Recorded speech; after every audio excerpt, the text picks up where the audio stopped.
Hey, it's us again. Look, it's dark again. It's dark. It's light. It doesn't fucking make any goddamn sense.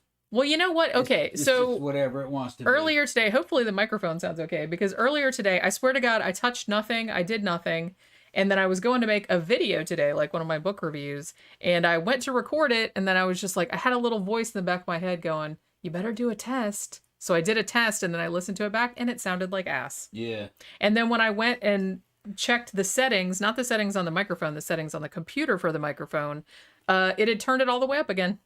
Yeah. I did not touch that. I did not do anything to it. So I have no idea why. This is your fault. It's your poltergeist is haunting my shit. Louis says it's not good. That's good. That's, I don't know. Wilkinson's asking if this is the damn watch along or what. It's a review, man. Yeah, we don't do. We ought to do watch alongs sometimes. Like I've kind of thought about doing that. It's just the logistics of it kind of give me a headache. But and this would be 2.5 hours because this movie's in 2 parts. It's 2.5 hours. It is, yeah. I have thought about that too, but like especially when we're watching, like when we were watching Gargoyles the other night. Yeah. I was just kind of like, oh, it'd be funny if we did kind of like a watch along because we make a lot of funny comments. Yeah, like when we're watching the shit. I don't know how to set that up. I don't either. If you painted that because you can't do the audio or anything, you'd get canceled.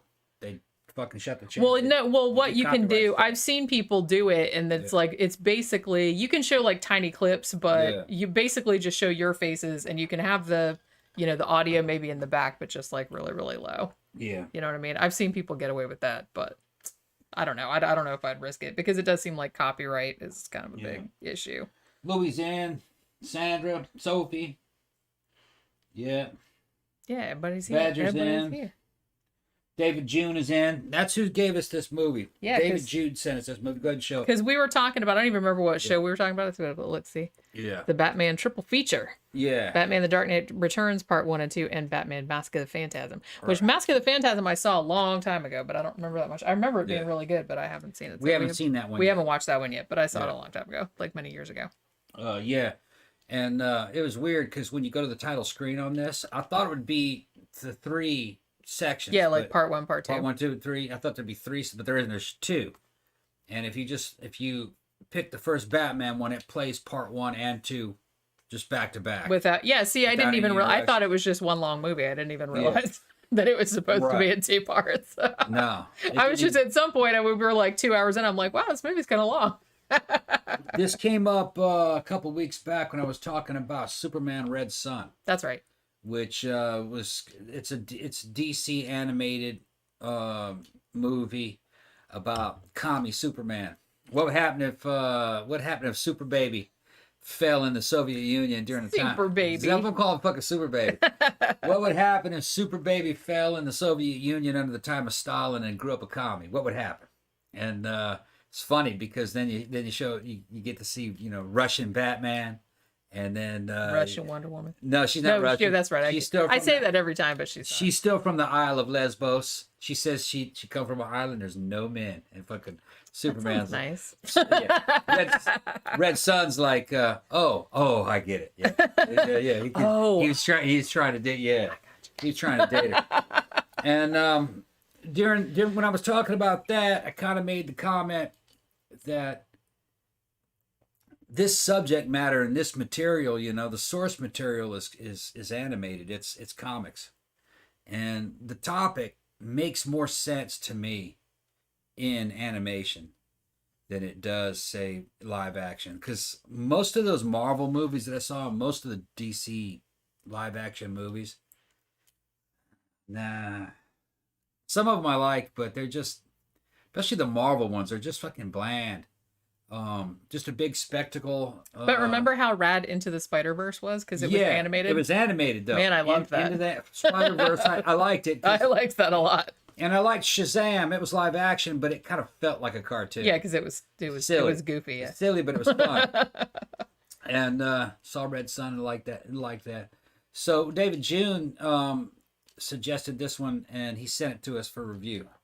So we just saw the Batman one. We didn't see the what's the second Mask of the Phantasm. We didn't see that. Yeah, we just saw the Dark Knight Returns. Yeah, and it was good. It was good. I enjoyed it. I did as well. The Peter Weller, who's the guy who played Fucking RoboCop. God damn He's it. in a lot of movies. RoboCop is Batman now. Yeah, he does Batman. Does the voice of Batman, and then a bunch of other people, are in there. It's the story takes place when Batman's old. It doesn't say how old he is. According to Wikipedia, he's supposed to be 55. He's 55. And Commissioner Gordon is 70. Okay. Because I looked it up too, because I was like, okay, so this came out in 2 parts. It went direct to DVD and didn't play at theaters or nothing. Now, DC Animated Universe, I guess this is the 15th movie, so they've done a shit ton before this. This comes from a 1986 comic book. Yeah. The Frank Miller one. Now, this is the same, it's a different timeline, I guess, than some of the movies. This is the same timeline as Batman Year One. Okay. So even though it's 1986, Bruce Wayne is 55 years old. It's funny because they were talking about him like he was old. That's Yeah. only 4 years older than me. Bitch, you're old. Bitch, I ain't that old. Just He's kidding. fucking acting like he's old, man. I thought Yeah, he's like, my my sciatica. Yeah. I Not thought that I thought he was like 65. You know what I mean? I thought that's how old maybe he was. But he's fucking drawn out to be pretty huge. He runs into Selena Kyle, also known as Batwoman. Or excuse me, Catwoman. And she's fat. She's fat and running the damn hooker agents.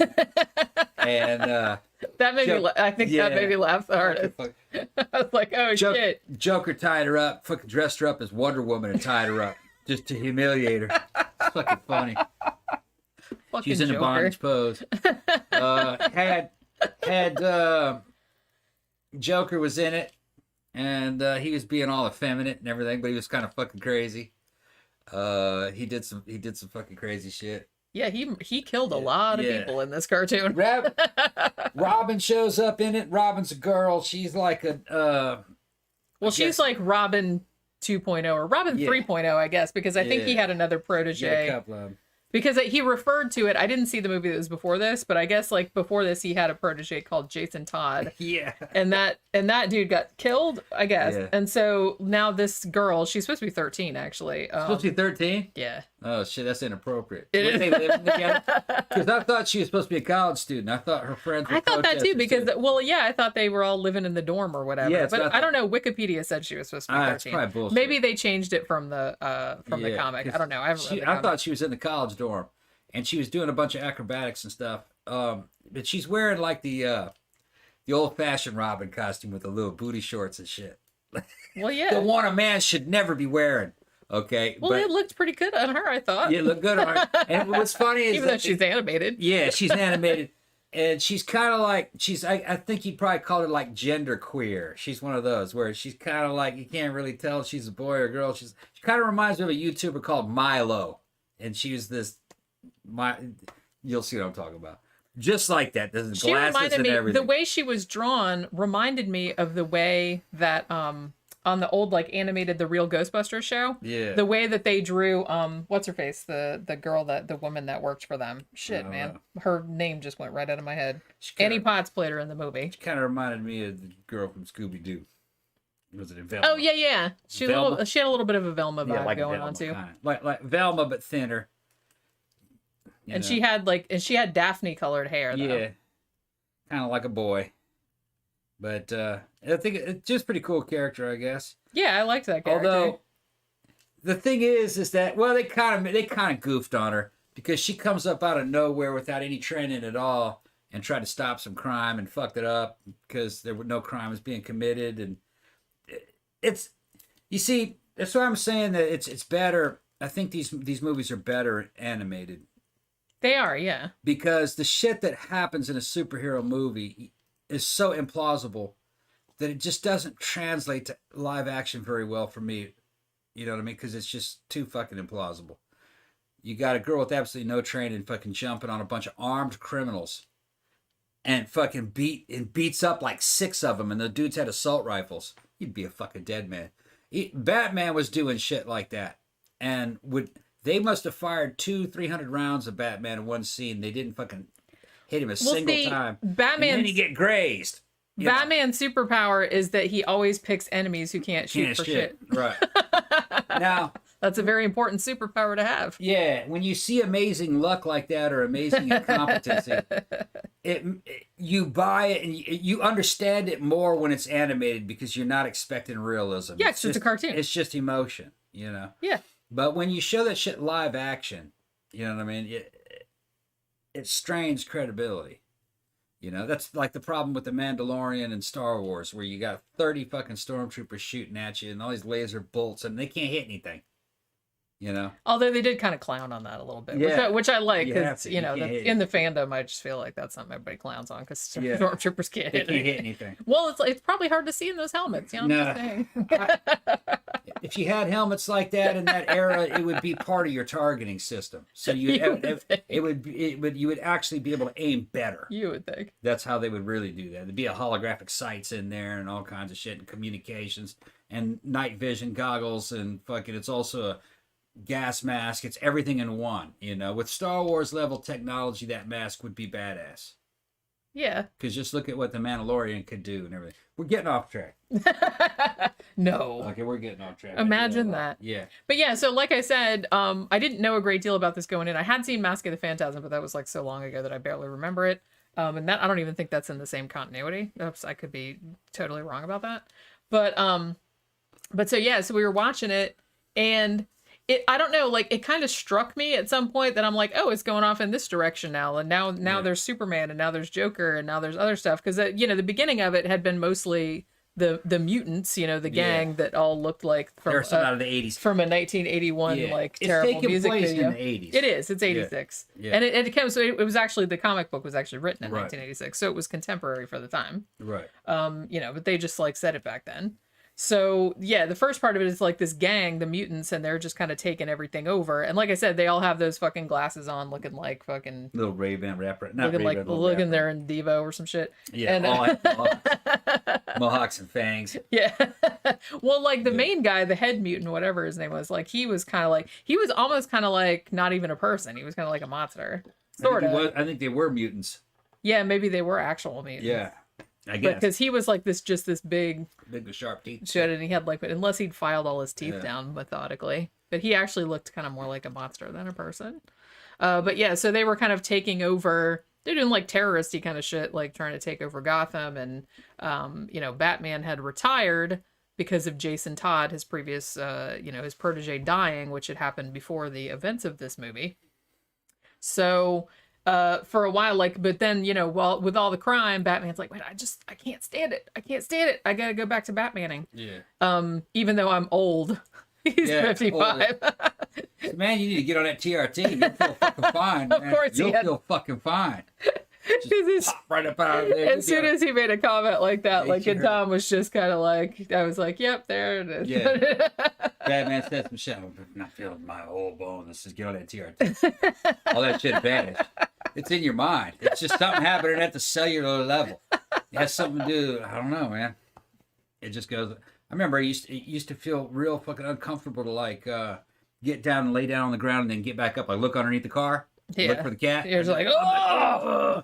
I do it now like it was nothing. I was like, what was the difference? You know what I mean? I was in shape then. It's just something about your metabolism is not running the right way. It doesn't have. You run down. You run down because you're lacking natural fucking sustenance from all them damn hormones. Yeah, that's what it is. Vigor. You don't have the vigor. That's what Batman needed. He needed that damn fucking needle. He was, He'd be fine. He had all that mass. He must have weighed 500 pounds if he was to draw on the scale. He's an enormous person. I mean, Robin stood next to him, and she was like the size of a small monkey next to him. At one scene, like when they were hanging off the helicopter or whatever, like near the end, I was just like, oh my God, he could eat her. Yeah. Yeah. She's so small. But the edit was pretty good. The voice acting at first I thought was kind of spotty. It took me a while to kind of accept the voice acting, or it could have been that the actors themselves didn't feel as comfortable in the roles in the very beginning. Or you weren't used to those voices in that context. Like that. Although I didn't have that problem with Red Sun. Red Sun immediately bought it. Yeah. The animation's good. The score's good. There's nothing wrong with it. It's a good movie. The only thing only thing I can critique it on is that it's a part 1 and 2, and I would have liked to have known when part 1 ended and when part 2 began. I can tell you right now so when we could part have 1 ended. Well, it should have been on the DVD. Yeah, but Okay. I kind of like that it was all just one big long movie. So it could have ended like an episode. Yeah. You know what I mean? And that way you could take a break, and there probably would have been a better dramatic pause, knowing that that was the end. That was the end of that part of it. You know what I mean? Yeah. Blending them together, I think, just made it seem like one long 2.5 hour movie, and it was almost kind of ponderous. You know what I'm talking about? Well, you could tell that it was 2 different movies because I'm saying like it's the same overarching storyline, but the first part of it, like I said, is more focused on the mutants gang, whereas the second part of it is more focused on Joker and the new commissioner and, you know, all that kind of shit. It would have been better on the DVD had there been an option to watch just part 1 and then have an end credits and then part 2, or to have it where you to play it through, you know, or you could watch it like a full length feature. Yeah. I would have liked that option. They just put, not too long ago, they just put out like a kind of a, you know what I mean, a deluxe Blu-ray edition. Oh, did they? So Okay. maybe you can do that. Probably and it supposedly has like a whole bunch of like extras I think on it. watching the whole thing just run back to back like that, I think it would have been better to watch it in 2 separate parts. Yeah. One on one day, and then you sit on that, and then the second part the next day. I can see that. Like an episodic. I think it would have felt better. So, you know what I mean? But it did. I guess it didn't occur to me that it was 2 movies, so I was just kind of like, whatever. I knew So it was going on kind of long. I says, man, fucking wonder how long the second movie is. Yeah. But then I realized I had just watched the second movie. Watched the second movie. Yeah. That's just really funny. We're so observant. Right. But yeah, the end of the first movie, the end of the first part, was when Joker comes out of his catatonia or whatever. Yeah. You know what I mean? And he just like smiles. And then the beginning of the next movie is when he's on the talk show. Which, like you said, that was just like, oh, it's just like the movie Joker that had Joaquin Phoenix in it. Where he's on the talk show and then he's like gonna kill all the people in the audience or whatever. Yeah. I think that, I mean, honestly, I liked all of this. The only thing that I thought was a little bit weird, and maybe people that, you know more about the DC universe could tell me, but I felt like the part with the mutants, that was cool, but it's like, I kind of felt like Harvey Dent was in there and he got his face fixed and he was sort of behind some of the terrorist shit. But then I think like the last time you see him, you figure out that even though his face looks quote unquote normal now, he still has this weird body dysmorphia where now he thinks both sides of his face look fucked up. And so he wants to die. So he's doing like all these bombings and shit. But then like after that, you don't really see him anymore. Like what happened to him? Did he die? I don't know. Was I not paying attention? So it's like they don't really mention him anymore. Like, so Harvey Dent's not in it all that much. You know what I mean? I feel like there was a lot of build up like for him being behind all this stuff with like the mutants and everything, but then he just kind of disappeared. Unless I just wasn't paying attention. I mean, I thought I was paying attention, but I guess not. Sometimes it actually happens so fast that it doesn't really have time to sink in. I'm reading the comments. Another thing that happened in it. Hold on. Mango asked, did Mark Hamill do the voice for Joker in this? No, he didn't. It was shit, man. I didn't recognize the dude's name, but when I saw his picture like on IMDb, I was like, oh yeah, that guy. I can't remember what his name is though. But I actually really liked his Joker. Yeah. Michael Emerson. That's what his name was. I think watching these things animated just makes more sense. All right, Robin had to run up the side of a damn roller coaster in a theme park. The side of it. That's just not possible in real life, but it makes sense when you're looking at like I said, it's a cartoon. And also the action of them fucking jumping out of helicopters or jumping up into helicopters or using a helicopter to come grab somebody. It seems to flow a lot better in animated form. There's no way you could do that with live action and have that shit credible. You just everybody'd be like, get no. the fuck out of here. Although, like I said, I do. Maybe you're right because when you see it, there's no expectation of realism. Yeah, like when you're watching a cartoon, it's just art.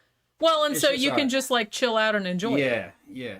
I kind of feel like I mean I don't really have this because when I watch a movie, I'm just like whatever, man, show me whatever, I'll buy it. But you know what I mean? If I'm enjoying the movie, if I'm not enjoying the movie, then I'm gonna nitpick. But when you're watching a movie, I think your brain is just kind of like, no, that can't happen. No. Right. You know what I mean? So it's like harder to just relax and like let shit wash over you. Yeah. But yeah. The creepy guy from Lost. That's right. Yeah. I knew he's been on some other shit too, but yeah, he was on Lost, the guy that did Joker.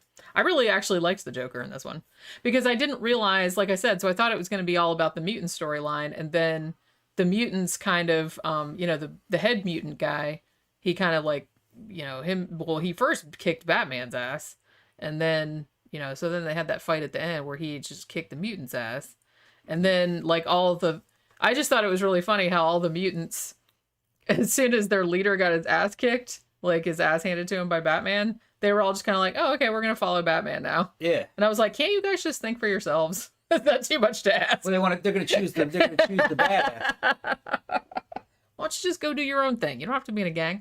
But yeah, so they do that. And then I was just kind of like, oh, okay, so then I thought it was the end, which I guess it was if you were just watching the first part. But then I was like, oh, Joker, neat. And then it goes off on this whole other thing with Joker and all that kind of stuff. And, and Catwoman and Green Arrow was in there too. Okay, I'm going to explain what happened, all right? The reason why they switched from mutant to Batman is because in the very beginning, Batman said that it's basically a hero worship cult. That they worship him. Yeah. And that if you can beat him, that type of guy would probably switch their loyalty. Well, yeah, that's why it was such a big deal at the end that he had to like humiliate the guy too. Yeah. He can't. He's like, I can't just beat him. I have to like make him look like weak. Make him look like a punk. Yeah, and then that's not what he said. Then they won't be able to They won't be able to follow him. Yeah. And then they'll choose me. And then he turned them into what they call the Sons of Batman. Yeah. Yeah. So he had his own. He had his own fucking warrior cult worshiping. Although he had to like tell them to settle down because they were still doing like all the criminals and stuff like that. And he's like, hey, no, we don't do that here now. Okay. It's like, but there's that other scene where he's talking to Superman and they finally that's the first time in one of these things that they kind of admit that, well, Superman and Batman said, well, actually we're criminals too. Yeah. Because, they're operating outside the law. Both of them are. You can't be a vigilante, the cops were after Batman, and the only reason why they weren't after Superman is because Superman in this movie was friends with Ronald Reagan. Yeah. And he was working for America. Yeah. Beating up on the Russians, on the Soviet Union. Yeah, he was going to like sinking all their like aircraft carriers. Sinking their aircraft carriers. There was a whole bunch of Cold War shit in this too. Yeah, mostly in the second part. Which that fits the character because he was fighting the Germans too, fighting the Nazis in World War II. Yeah. So it was. Look, man, fucking American comic book superheroes were war propaganda. That's what it was. Yeah, essentially war propaganda. During World War II, a lot of the U.S. GIs just read those. And that's why they had fucking Superman fighting the Nazis. Captain America was fighting Tojo and Emperor Hirohito and fighting Mussolini and all. Hell, man, they even had cartoons where Donald Duck punching Hitler. Yeah, they did all that stuff. So go search that on YouTube. Donald Duck punching. Yeah, and that's really where 40s and World War II is really where the superhero actually kind of gained kind of mainstream cultural prominence, and it was war propaganda. And then after the war, it got attacked because it kind of had pedophilic overtones eventually. Because what the fuck these grown men running around with these little kids for? And they're living, you know what I mean? And then they got robbing in them little shorty shorts and shit. It is a little weird. And then it was really just a trend because sales in comic books started to fucking fail. So the guys that ran the comic book company said, well, little kids read these. If we include the little kid in the I think story, that's all it was. Right. Like it was just like, I get to hang out with Batman and like do all this kind. I get that. He's with this superhero and they're doing this stuff together, and it did kind of increase in the sales. Yeah, I get sales, but to an adult though, it looks sketchy. It looked fucking sketchy as shit. You got these rich fucking men with all these fucking, like Batman, you know, he's on the other side of these little kids putting him in little costumes. Putting little kids in costumes. And it's got all these toys and their mansions and underground. It sounds like Michael Jackson, you know? Like Michael Jackson, you know? That's what it sounds like. So they were looking at that shit sideways, and they were trying to censor him, you know, for kind of immorality. But then Marvel and DC, they changed their ways, and they started drawing a little fucking certification on them, like this shit was certified good, clean fun. They took the little boys out of it. No more little boys. What they call it, the Comic Book Association of America or some shit like that. It had a little seal of approval to make the parents happy. They just put that shit there. Well, yeah, there's no legal certification for that. They just drew that shit on there going, no, it's totally fine. It's totally fine. The little boys are gone. Little Jimmy can read this. Yeah. No worries. That was a pretty genius idea when you think about it. We're self-policing.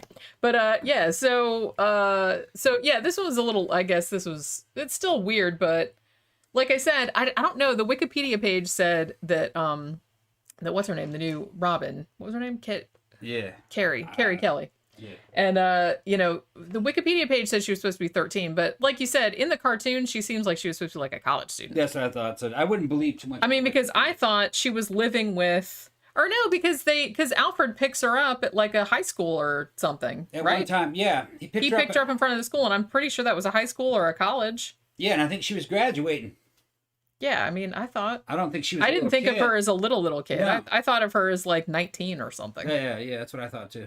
Somewhere around there, because she was hanging out. I thought that she lived in that apartment with like her roommate. Yeah, with her roommates. They were talking about going to the protest and protesting these. Yeah, right. They were calling Batman a fascist. Right, so I thought that they were like college students because she lived with like this other girl and the other girl's boyfriend or whoever that other dude was. Yeah, I thought they lived in an apartment. She didn't live with her parents or nothing. No. So maybe I wouldn't believe. Maybe I don't know. I haven't read the comic. Maybe in the comic she was 13, and they were like, "Yeah, let's not do that. That's a little weird. We don't want to see like a 55-year-old man hanging out with a 13-year-old girl. It's creepy." Yeah. But so maybe they aged her up for the cartoon. I'm not really sure. Right. You know what I mean? You could get away with some shit in '86 you probably couldn't get away with nowadays, as far as like hanging out with little kids. They were more innocent back then. Well, people were more innocent back they just didn't know all the terrible shit that people got up to. They thought it would be okay. It'll be okay. I mean, it was though. I think it turned out okay for most of them. Yeah, but there's always that one time when it didn't turn out okay. I've written about lots and lots of cases. I remember back in those days in the fucking, around 95, 96, some of the fucking goth dudes fucking that I knew were hanging out in the clubs, and he'd have some girl in there, and they'd living in together, and you'd find out later that she was like 16, 17. Yeah. Yeah. But I mean, just a little more acceptable. There's a big difference between 16, 17, and 13. Yeah, big difference. And there's a big difference between 22-year-old guy, 17-year-old girl, 55-year-old guy, 13-year-old girl. Yeah, and the difference was it was like the goth scene. I mean, fucking these girls were kind of semi-runaways from home, and fucking hanging out in clubs and fucking into like fucking BDSM shit and fucking, you know what I mean, and fucking music, and you couldn't tell them apart from a fucking 25-year-old. Yeah, it's like the same thing. So like I said, once you get into like the 17, it's like not that big a deal, I don't think. But it was just another time. Yeah, but when you're talking about kids that young, it's a little weird. But so I will say that I did like the second half better because I liked. I mean, the second half was like action packed. There was fucking Joker in there. There was Superman was in there. There was commies. There was Batman and Superman kicking the shit out of each other. Green Arrow was in there with a fucking what do you call it? Kryptonite fucking arrow to weaken Superman. Joker's in there at a fucking fairground just like shooting people like indiscriminately. And so actually doesn't Batman kind of sort of killed Joker, right? At the end in the tunnel of love. Yeah, I think it was kind of ambiguous. I don't remember if he grabbed his fucking gun or something happened. And he basically, I think he forced Batman to kill him. Pretty much. Something like that. But that scene, I think that was my favorite scene of the whole movie, was like that tunnel of love thing. Because he was just like Joker's just going through going, woo, and just like shooting everybody, shooting everybody dead. And then not only did Joker die in the shit, but after he was dead, I guess he had rigged his body with like all kind of like rockets and bombs and shit like that. Catch on fire. So it's like after that happened, so then like cops were coming and like the fucking bombs were going off and killing them as well. That his fucking face all burned up. Yeah. And then Batman kind of feeling bad. Also, Joker stabbed Batman a bunch of times, like in the gut. I did not think that he was going to survive that. Because I think even though it was a cartoon, like Joker's doing that, I'm like, holy shit. Well, because you know what I mean? Because it's like, it's a cartoon, and it's like, I don't know what happens in this timeline. Yeah. I'm like, Batman could die? I don't know. Yeah, maybe it'd be the end of Batman. Like I said, I don't, because I know that there's like several different, there's several different timelines because, different people have written in that universe. I just like seeing a fat Selena Kyle. They needed more of her. Yeah. I think she was only in like 2 or 3 scenes, but that shit was so funny. Well, because I didn't realize. Kissed her, they go, I love you anyway. You know you're fat, I still love you. That, oh my God, that was he so didn't funny. say that, but... Well, no, that was what he meant. Yeah. But I mean, like, Joker turned up to see her first because he needed something from her. I didn't realize because he goes in the building and the front of the building says Kyle Escort Service, right? Yeah. And I was like, Selena Kyle? Like, hot women? And so, like, I can't believe I remember that. But yeah, so Joker goes in there and she's all, like, fat and, like, boozed up and stuff. Yeah. She's like, did she have, like, a cocktail or some shit? And, he said something real bitchy to her. It's like, oh, the years have not been kind. You know what I mean? Also, I like that he had that mind control lipstick. That was pretty rad. That he could just like kiss you and make you do whatever he wanted. Yeah. So he got her to do some shit. But yeah, so when Batman comes there and finds her all tied up and look in the Wonder Woman outfit. She was in a fucking bondage, fucking posing. For you guys don't know, the guy who actually, I imagine most people probably know. But the dude who came up with, comic books are always fucking morally kind of fucking questionable, you know what I mean? They just always were. Parents didn't want their, especially back in the 50s and shit, 40s and 50s, parents didn't want their kids fucking watching it and looking at that shit.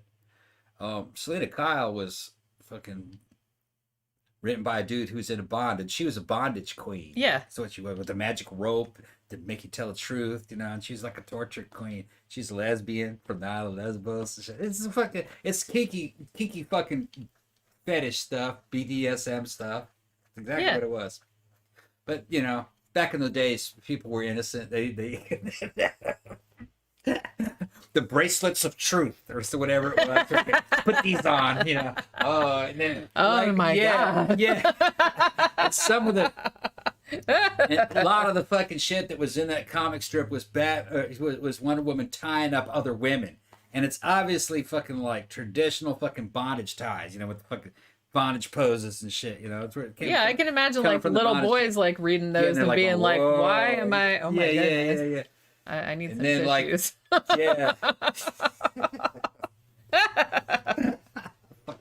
Well, it's just fun. I don't know. It's just really, really funny to me that I don't know. So I guess everybody's parents were right. They were terribly subversive and they shouldn't have been reading. They were, It's okay. Those kids grown turned men out with just little fine. boys and bondage those lesbians. Kids turned out just fine. I read comic books when I was. Well, I liked the horror comics. But we got Ed Wood. Fucking Soph sent Ed Wood. We got it. Oh my God, I'm so excited. Yeah, because she's never seen it. She wants to watch it with us. Oh. So she's never seen it. Oh. So we're gonna have an Ed Wood night. I've seen it many, many times.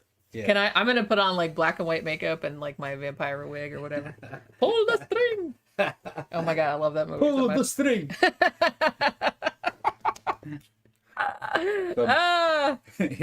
Because I'm double jointed. What do you think of Vampira, Bella?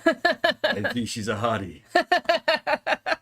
What did he say something about? Yeah, he said something like that. Yeah, it was something about. I have to say that I think I mentioned this. Look at the tits. Didn't he say that? Look at the tits on her. I don't think he called them tits. I think he said something else. Shit, man. Yeah. I haven't seen it in a couple of years. Yeah, evidently Bella was fucking... Bazongas? No, it wasn't. Yeah, Bella... something like that. Bella evidently was just into fucking boobs and he wanted male inermy. He liked fucking Vampira. Get my hands on her tits. Calm. Yeah, he's trying to do it through the TV. Do it through the TV. Trying to get it. And evidently, like a lot of the stuff from the Ed Wood movies is pretty accurate. It's fucking... Well, at least the lore around Ed Wood and his friends, you know what I mean? The stories of the shit that they did in old Hollywood.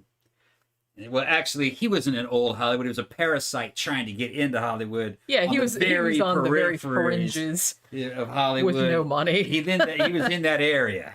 Yeah. And he ended up doing porn later, I think, like after all the... And it wasn't even good porn. It's just like... No, it was terrible porn. Girls dancing with tits going like that and next to a skeleton. That's that kind of shit. He had to have like a theme. But he was just such a... There was a way to get around porn fucking laws. I think... It had to be... Yeah, I think the reason... Have like some kind of a cultural phenomenon with it. Yeah. So you dress them... Oh, I'm going to dress them up like Polynesian... It's educational. I'm going to dress them up like fucking Hawaiian, Polynesian Islander girls and have them dancing to the titties going like that well, right next to a skeleton.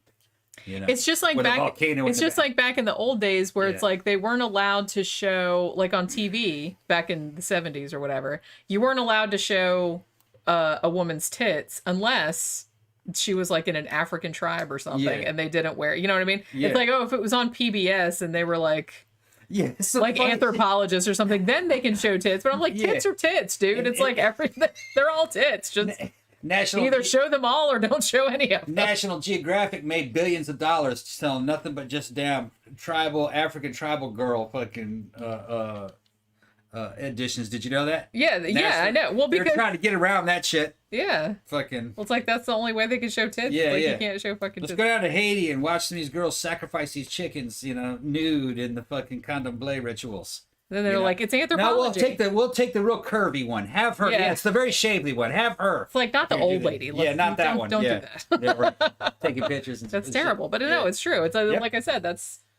It's just seemed that always, even when I was a kid, that always seemed very silly to me. I'm like, look, tits are tits. Yeah. Like, just show all this. It's fine. So fucking funny. They're called breasts, and everyone has them. That was Rick from The Young Ones. But if anybody got that, free the nipple for the lads. Yeah, Sophie said I have seen Ed Wood a couple times. Oh, I thought you said you didn't see Ed Wood. There's something says she Mango said Ed Wood is one of the greatest films in the 90s. I agree. Yeah. Oh, it was just I think that the reason that Ed Wood is still so remembered is because he was so fucking enthusiastic. Like, he was just really not good at what he did, but he was just so happy about it, and he was so happy to be able to do it. And so I think that he had a lot of affection for his stuff, even though it was terrible. So I think that really kind of... that genuineness kind of shows through it, I think. You know what I mean? Which is why people still remember him nowadays. And that's that's one of the things that I like about the movie Ed Wood, is that it's so affectionate. Everything I put together about the guy, I think he was more in love with the idea of being a director and and having a cast and directing shit and being around a bunch of people. I think it was mostly than actually wanting to learn how to do any of those things. And I don't even think like technically correctly. Yeah, no. And I don't even think it had. I don't think he was really doing it even for the money. No, I think he couldn't have been. I think it was so he could run around town saying he was a director and having a bunch of friends who were actors and stuff, and he liked the whole people that were in Hollywood. He was it was just so he could be a part of Hollywood. I think that's all it was. Yeah. That's what makes most sense. Yeah, like you said, he didn't really seem all that worried about... Nah, he didn't care about the movie. No. I don't think so. I mean... I think the movie was just a fun part of it. Yeah. But the idea of the movie being like super high quality and being some real deep story, no, not at all. They wasn't interested in that shit at all. They were just going to, same thing with fucking Bela Lugosi. Okay, let's knock this fucker out.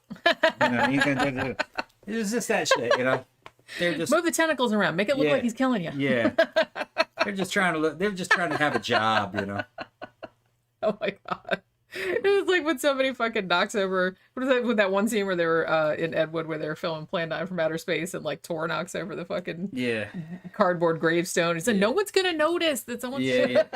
No one's gonna care. Or when he runs into the cardboard wall. You know what I mean? Like going through the door. Well, in real life, that would probably happen to him every day. Sci-fi and horror from his era was all little kids.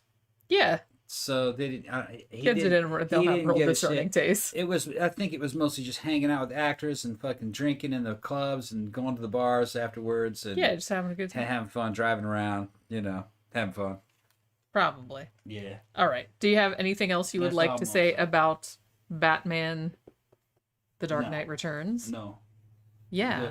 I actually really liked it. Like I said, it's a tribute to how cool it was that I didn't even realize. I mean, I think I was more than 2 hours into it before I said, "Wow, this is kind of long." Yeah. And then, like, when we kind of realized that it's like 2 parts, it came out. Like I said, it came direct to DVD, but it came out. I think the first part came out in September of 2012, and then the second part came out in January of 2013. Now, some people are saying that they're coming to Ed Wood's defense that he did try to make good movies, that he's being creative. Not saying that he wasn't creative. It's just I don't think he had really good taste, and I don't think he didn't have any money or resources. Is one thing. Okay. I do think that he thought that his scripts were good stories. I think he just wasn't very detail oriented. No. Like, he thought, oh, well, the story's so good that no one's going to notice all these little technical details. I think that he thought that. Yeah, but then you have to question that concept too, because a guy who wants to make really good movies and wants to write really good stories reads books and learns about the craft on how stories are written and how stories are structured and how movies are structured and done. And he didn't do that. So he didn't do a lot of the background. He was kind of like a carnival barker in a certain way. Yeah, we'll just do it. We'll just do it. Yeah, we'll just do it. He was a guy like that. It'll all work out. It'll all work out. It'll be fine. Don't worry. So he's not. You're not talking. He's called a hack director because he was a hack. Let's just do it. Yeah. Yeah. He didn't take the time to actually learn the method. Yeah, he didn't really have any like technical skill or anything like that. No. And didn't have any skills as a writer or anything. Like you said, I think he just liked the idea, of making movies. And he just wanted to make the movie and have fun and be around actors. He didn't just want to go through all the... Be a direct... Yeah, all the drudgery of actually learning how to make a movie. Of course not. Because that's hard. All right. The opposite would be a guy who went to the same middle school as I did, fucking Dominguez Elementary School, and that's Quentin Tarantino. He was a couple years older than me, but we went to school together. I vaguely remember him. I remember things about him. I thought we were in the same class, but Jenny actually did the research, and he had to have been about 2 years older than me. But I did remember him. He ended up working in the local video store. And he had no education or training in movies or anything, but he learned it on his own from watching movies. Because he really loved that shit. So he could write a screenplay because he learned how to write a screenplay, read books on how to do it, knew everything about editing, and he did all of this as he was working in a video store watching movies. And there was nothing really special about him other than his dedication to film. He loved that shit. Yeah. And if you love something, then you'll learn how to fucking do it. Yeah. And he was kind of, you know, like I said, I moved away from there at the end of 7th grade. All right. So my friends Jimmy and Mike, who stayed there, they knew him better than I did because, you know, they were around there for years, you know. And they said he was kind of a little bit, not idiot savant, what do you call it? He was kind of like Asperger's syndrome. Yeah. He was like that, a little bit that way. Real nerdy. You felt very uncomfortable being around him. He got better, though, as he got older. But I think confidence does a lot for you. You know what I mean? Success, you know, breeds confidence. So you changed his personality a little bit. But they say he's a good guy. But no, he taught all that on his own. He talked his way into that job. He talked his way into those studios. Yeah. I mean, I can understand, like, it helps to go to film school because you have kind of like a framework and, you know, they can kind of point you in the right direction and you have classes and they have people that are in the industry that can teach you stuff. But if you have enough fucking determination and love for the genre, you can do without it. You can learn anything on your own, especially nowadays. Yeah. I mean, it's very, you know, you just have to have the determination to sit down and do it. Another thing is that you cannot teach talent. Well, people that too. Either have it or they don't. Yeah. And he did have talent, and he had drive. He kept, you know, he just kept doing it. You know. I mean, he just wouldn't quit. Yeah. Sometimes when you just won't go away, they're forced to deal with you. Yeah. Basically, in a way, you know. I mean, the thing about it is that I think that anybody can be taught to make a movie. Not everybody can be taught to make a great movie. You know what I'm saying? So it's like, everybody could learn the technical aspects of it, but not everybody is gonna like be able to produce anything that's worth a crap. Graham's like fucking Quentin Tarantino, Mary Lynn. How many famous people did I grow up with? Also, you know her as Parker Posey. I knew her from Mississippi. All right. That's Parker Posey. Parker's her middle name. Her first name is Missy. Missy Posey is her name. I was friends with her brother too. She has a twin brother, who's a boy. What do they call that? Fraternal. That's fraternal twins. Yeah. Yeah. See who else? Bunch of people. Yeah. Bunch of them. Bunch of them. A lot of people from bands. Yeah, that's true. Yeah. Somebody asked if we would review the Outlaw Josie Wales. Yeah, I can do that one. We have that, don't we? Yeah, I have it. Yeah, I thought we did. Yeah, we did. We've only done a couple westerns. We've done. I got all the good westerns. We did. What you call it?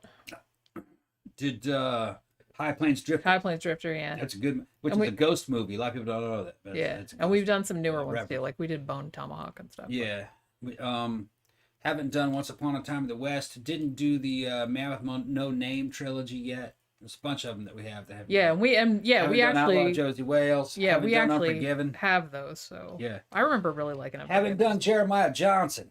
Real good one. Yeah, he definitely wants to do that one. Yeah, these days. Yeah. All right, you got anything else you need to add? No, that's it. Okay, because we've been going on almost an hour. Yeah. Sandra, she has a brother. He is a boy. Yeah. You didn't gotta say that, didn't you? But yeah, so I guess what's today? It's Tuesday, right? She's a twin brother who's a boy, I said. Yeah. And not just well, brother implies boy. Oh, okay. That's why she was laughing. Twin brother. That's why she was laughing. Yeah. Twin brother. Because she it was got just a twin who's a boy. Yeah. Yeah. Yeah, that's what you should. If you had said that, then it wouldn't have been funny. But They the fact that you said boy, but they weren't identical. Yeah, that happens a lot. Yeah. That happens a lot. They were both super good looking. She's real good looking, and he kind of like Superman. He looked like Superman. Huh. Yeah, he got all the girls.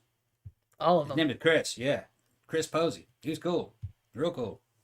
Well, there you go. There's another famous person that he knows. Chris Posey. All right, so it's Tuesday today, which means that tomorrow, Wednesday, is our weekly party stream. Now, I did say we're going to talk about lots of other things on there too, but I did say that I was going to talk about Munchausen syndrome because in the poll for the Friday night show, Munchausen syndrome was tied with Creepy Disappearances Volume 5. Mm-hmm. So I said, okay, we'll do Creepy Disappearances on the Friday show, and then we'll talk about Munchausen syndrome on the Wednesday show. So nobody will feel like they got ripped off. You know what I'm saying? Yeah. So we can talk about that, and then whatever else we feel like talking about, Yep. After a drink or three. But yeah, thank you very much again, David June, for sending us the movie. We're going to watch Mask of the Phantasm maybe tonight or tomorrow night. We'll see. So we might do a review of that one eventually as well. So yeah, we enjoyed that very much. So thanks everybody for dropping by. And we will see you guys tomorrow evening at 5 p.m. Eastern Standard Time. And we'll see you then. Bye. Fucking yard work. Yeah. No.